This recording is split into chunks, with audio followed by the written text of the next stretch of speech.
Hello, I'm Jack. In this presentation, we'll move on from the item definition we covered last time and delve into asset identification and damage scenarios in ISO say 21434's Terra process. On slide 2, let's briefly review the concept phase covered in clause 9.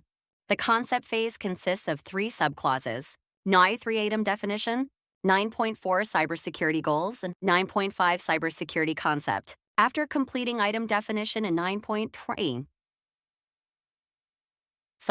we move on to define our cybersecurity goals in 9.4. This is where Terra threat analysis and risk assessment comes into play. Terra itself is broken into 7 distinct steps. Asset identification, 15.3. Threat scenario identification, 15.4. Impact rating, 15.5.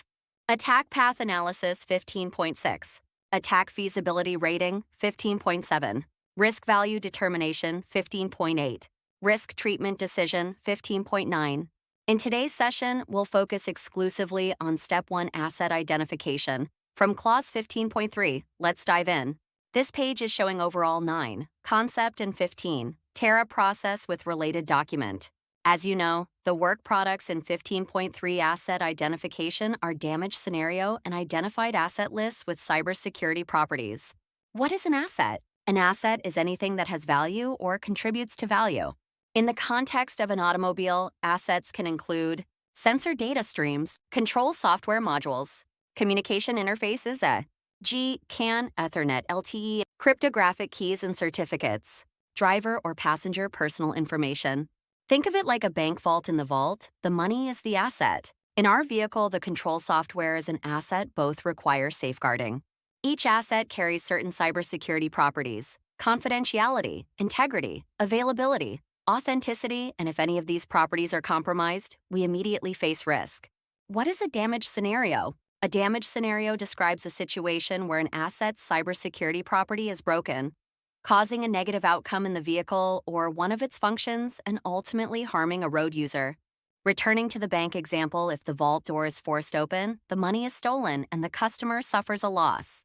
In an automotive setting, a damage scenario might be an unintended airbag deployment resulting in physical injury to the driver. How do we link assets to damage scenarios? Identify the asset, for example, the airbag deployment software. Determine which cybersecurity property of that asset, integrity, authenticity, etc., could be attacked. Define the resulting harm, the damage scenario that unfolds when that property fails. By mapping assets to their potential damage scenarios, we gain a clear understanding of which assets need protection and what accidents or attacks we must prevent. This slide covers Clause 15.3, Requirement RQ15.02, and its work products. RQ15.02 states assets with cybersecurity properties whose compromise leads to a damage scenario shall be identified. We illustrate this with 2 examples. Example 1. Asset customer personal preference data stored in the infotainment system. Cybersecurity property confidentiality. Damage scenario. Loss of confidentiality leads to disclosure of personal preferences without user consent, resulting in a privacy breach. Example 2. Asset data communication for the braking function. Cybersecurity property integrity. Damage scenario. Data integrity is compromised so that, at high speed, an unintended full brake command is executed, causing a rear-end collision. Each example shows the required 3-part linkage: which asset, which security property, and what real-world harm results if that property fails. Finally, let's review the work products for this step. WP1501, the damage scenario list produced under RQ1501. WP1502, the list of identified assets with their associated cybersecurity properties, produced under RQ1502. These 2 documents form the foundation for the next Terra steps: threat scenario identification and impact rating, so it's critical to complete them thoroughly. This slide explains the 6 cybersecurity properties defined in Clause 15.3 of ISO say 21434, along with their corresponding STRIDE threats and ISO IEC 27000 definitions. 1. Confidentiality. Definition guarantees that data access is restricted to authorized entities. STRIDE threat: information disclosure exposure to unauthorized users. ISO IEC 27000. Information is not made available or disclosed to unauthorized individuals, entities, or processes. Keypoint protects what shouldn't be seen, for example, customer PII, Cryptographic keys, OTA update packages. 2. Integrity. Definition ensures that data can be modified or deleted only by authorized entities.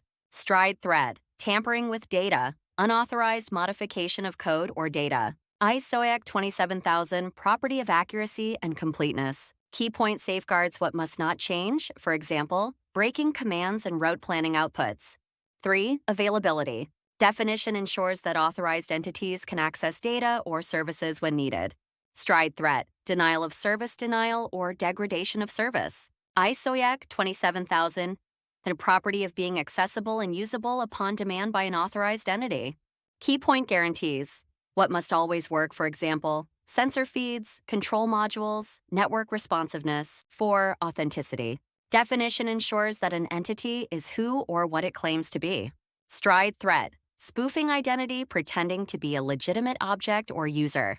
ISOIAC 27000, property that an entity is what it claims to be. Keypoint verifies what must be genuine, for example, OTA servers, diagnostic tools, update signatures. 5. Authorization. Definition controls which privileges or operations an entity is allowed to perform. Stride threat, elevation of privilege, acquiring rights without proper approval. Keypoint prevents what shouldn't be granted, for example, admin commands or debug interfaces without approval. 6. Non-repudiation.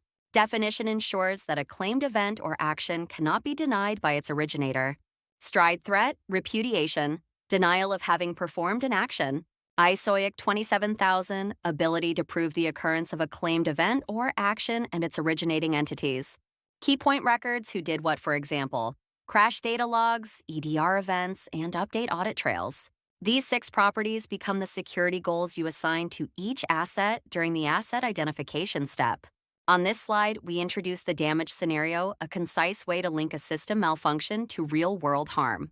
Adverse consequence. Functionality resulting in harm effect. Adverse consequence, the misbehavior or failure. Unintended malfunction, loss of functionality, etc. Functionality. The specific module or feature that fails.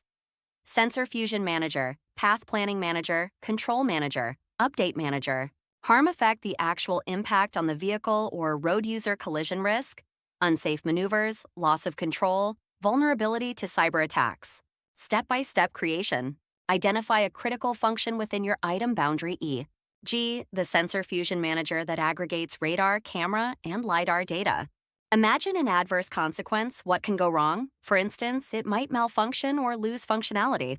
Describe the resulting harm. How would that failure translate into a hazard? Perhaps failure to detect obstacles and potential collision. Review the examples. Unintended malfunction of Sensor Fusion Manager resulting in failure to detect obstacles and potential collision. Loss of Path Planning Manager functionality resulting in incorrect route calculation and unsafe driving maneuvers. Unintended control commands from Control Manager resulting in sudden acceleration or braking causing loss of vehicle control. Failure of Update Manager to apply firmware updates via OTA resulting in outdated software vulnerable to cyber attacks. Each example precisely ties a module's failure to the user-facing hazard. Use this pattern consistently to populate WP1501 with all relevant damage scenarios before moving on to threat scenario identification.